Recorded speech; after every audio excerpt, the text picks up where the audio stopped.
Assalamualaikum warahmatullahi wabarakatuh. Alhamdulillahirabbil alamin. Wassalatu wassalamu ala sayyidina Muhammadin wa ala alihi wa sahbihi ajma'in. Amma ba'du. Bismillahirrahmanirrahim. Alhamdulillah, kita semua masih diberikan nikmat oleh Allah Subhanahu wa taala, nikmat iman Islam dan nikmat kita bisa sehat, kita bisa beraktivitas dan nikmat-nikmat yang lain. Kita patut syukuri.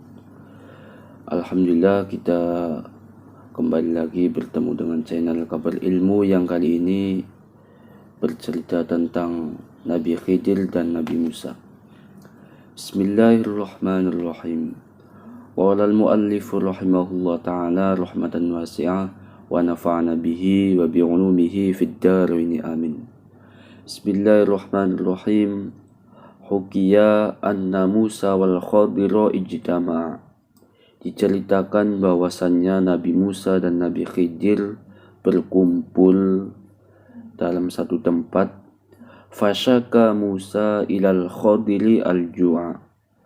Kemudian Nabi Musa melaporkan atau memberitahu pada Nabi Khidir bahwasannya dirinya itu dalam keadaan lapar.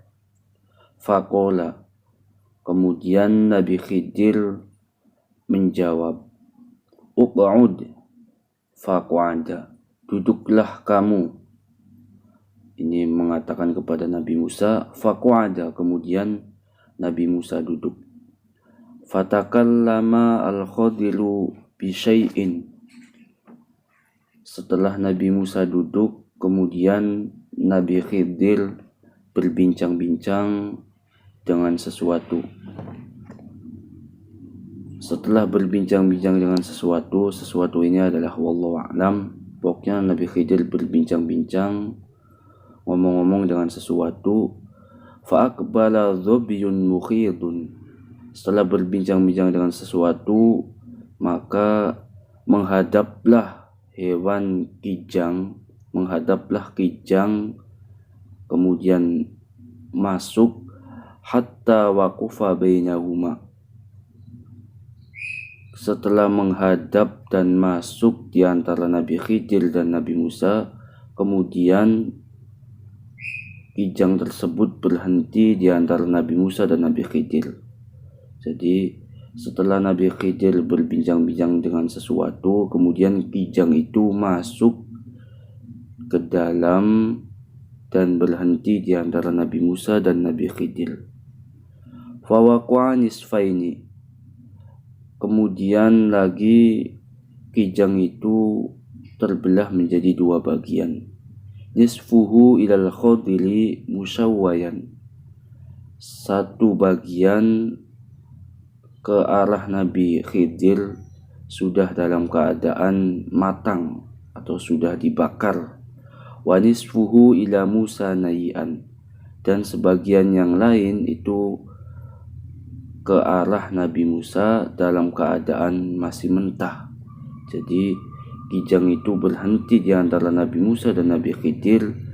Yang satu bagian ke arah Nabi Khidir sudah dalam keadaan matang, dan sebagian yang lain itu ke Nabi Musa dalam keadaan masih mentah. Faqala lahul Khadiru. Nabi Khidir berkata kepada Nabi Musa, kum, berdirilah kamu.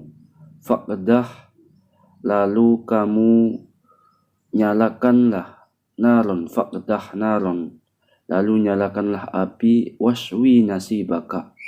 Setelah berdiri dan nyalakan api, waswi nasibaka, bakarlah bagian kamu. Kamu Nabi Musa maksudnya. Wa khadal khadiru yakulu. Kemudian Nabi Khidir memakan bagiannya. Karena di Nabi Khidir ini sudah matang bagiannya, maka Nabi Khidir langsung memakan. Fafa'ala dzalika Musa.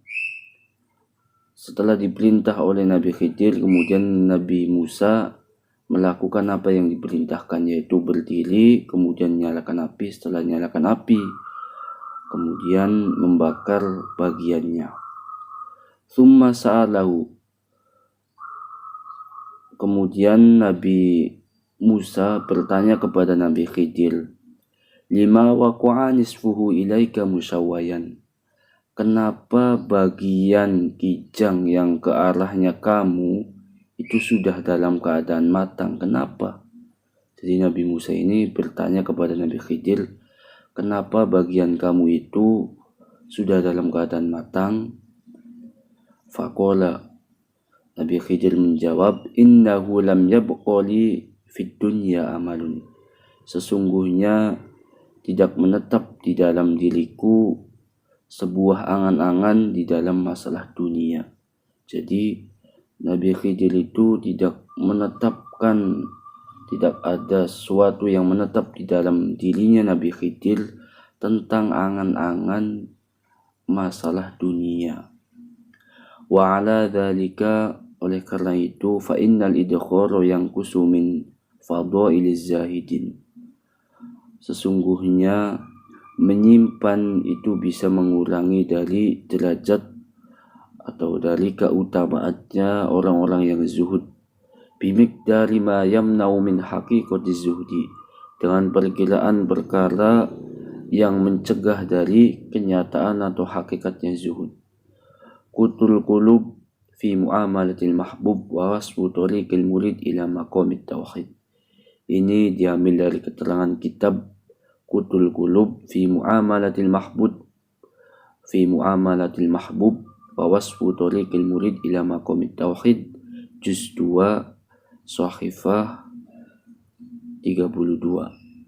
Jadi kesimpulannya, Nabi Khidir itu bisanya dalam keadaan matang bagiannya itu karena dirinya ini tidak ada sedikit pun tentang angan-angan di dalam masalah dunia.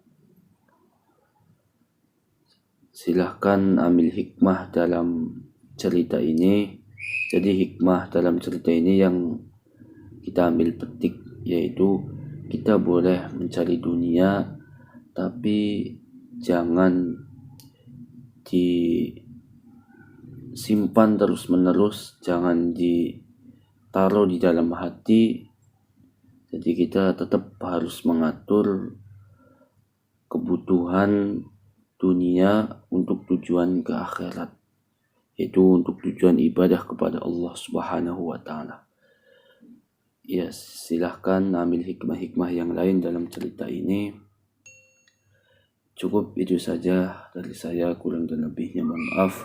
Assalamualaikum warahmatullahi wabarakatuh.